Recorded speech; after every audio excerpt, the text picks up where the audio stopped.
O impensável aconteceu.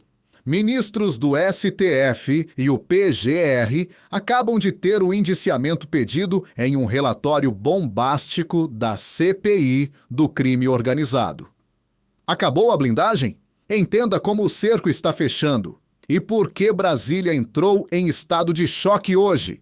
É inédito, Moraes, Toffoli, Gilmar e Gonê indiciados por CPI. Pessoal, hoje o dia é histórico no Brasil e eu preciso que você preste muita atenção porque o que acabou de acontecer pode mudar o jogo institucional no país. O relatório final da CPI do crime organizado, assinado pelo senador Alessandro Vieira do MDB de Sergipe, pediu formalmente o indiciamento de 3 ministros do STF. Alexandre de Moraes, Dias Toffoli e Gilmar Mendes. E ainda o indiciamento do Procurador-Geral da República, o Paulo Gonê. Nunca, em quase 40 anos de Constituição, uma CPI indiciou ministros da Suprema Corte. Nunca! E agora eu vou te mostrar, detalhe por detalhe, o que aconteceu e quais as consequências disso tudo. Começando pelo Moraes. O núcleo do argumento é a relação entre o escritório da Viviane Barsi, esposa do ministro, e o Banco Master. 80 milhões e 200 mil reais efetivamente pagos à banca em 2 anos, dentro de um contrato de 129 milhões de reais. Lê comigo aqui o que foi que o relator escreveu, que saiu na coluna do Lauro Jardim no Globo. Dá uma olhadinha aqui comigo. A relação entre o cônjuge do magistrado e o banco é causa objetiva de impedimento, nos termos do artigo 252, inciso 4 do CPP, segundo o qual o juiz está impedido quando ele próprio ou seu cônjuge for parte ou diretamente interessado no feito. Trata-se de hipótese de impedimento absoluto, insanável e cognoscível a qualquer tempo. Cognoscível é que você pode conhecer e declarar a qualquer tempo. Ou seja, gente, Moraes está impedido por força da lei. E a Folha traz mais. Trocas de mensagens entre o ministro e Daniel Vorcaro, horas antes da prisão do banqueiro, com pedidos para bloquear ações da justiça e Moraes apontado como destinatário. Voos em jatinhos de empresa do Vorcaro. Pressão sobre o Gabriel Galípolo, presidente do Banco Central, para aprovar a venda do Master ao BRB. Investigações abertas para intimidar servidores da Receita por vazamento de dados do próprio Moraes, seus familiares e ministros. E agora, o Toffoli. O que o relatório diz do Toffoli? Sociedade entre a Maridit, empresa da família do Toffoli, e o fundo Arlim, ligado ao Master no resort Itaiaiá. Toffoli relatou o caso no STF com impedimento escancarado. E presta atenção no padrão. Ele impôs sigilo ao inquérito, restringiu o acesso da Polícia Federal a provas, convocou uma cariação no final do ano passado, nomeou peritos pro próprio gabinete, ali, nomeando os peritos a dedo que iam fazer análise dos materiais. Cada decisão isolada pode até parecer um exercício legítimo de competência. Mas juntas formam o que o relator chamou disso aqui, ó. Dá uma olhadinha o que ele chamou. Chamou de convergência sistemática entre o sentido das decisões e o interesse financeiro do relator.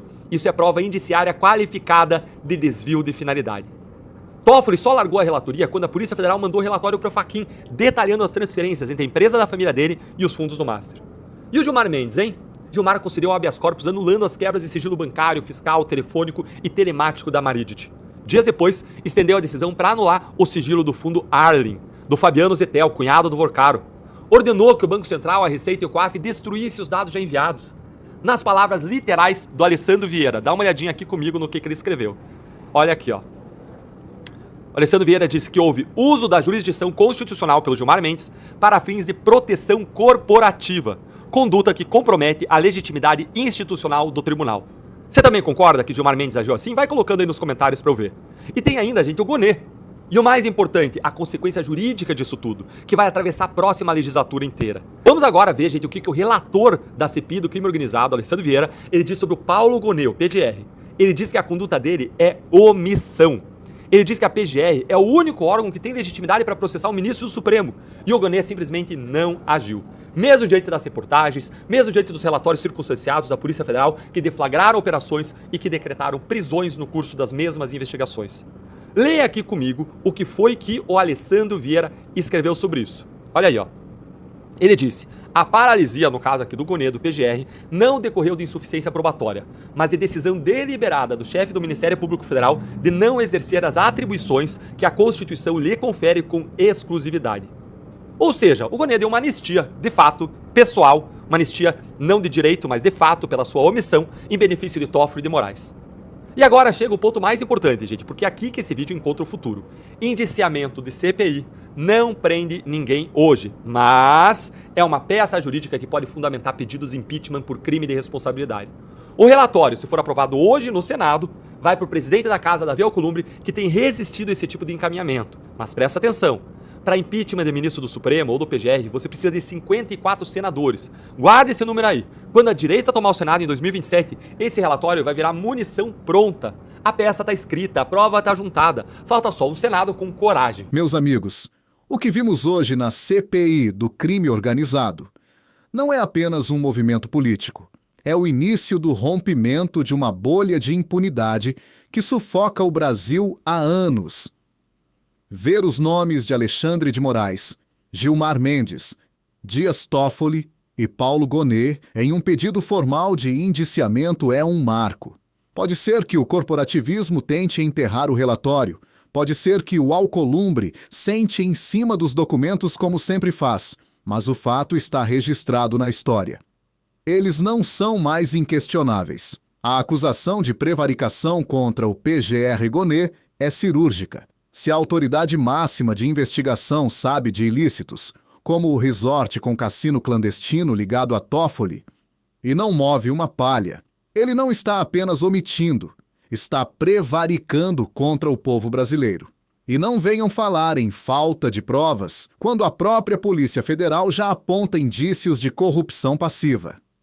A CPI pode ter acabado antes de chegar ao coração do monstro, mas ela cumpriu um papel vital.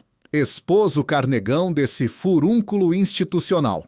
O sistema é bruto, é corporativista e vai lutar com unhas e dentes para salvar seus soldados de toga. Mas a pedra começou a rolar.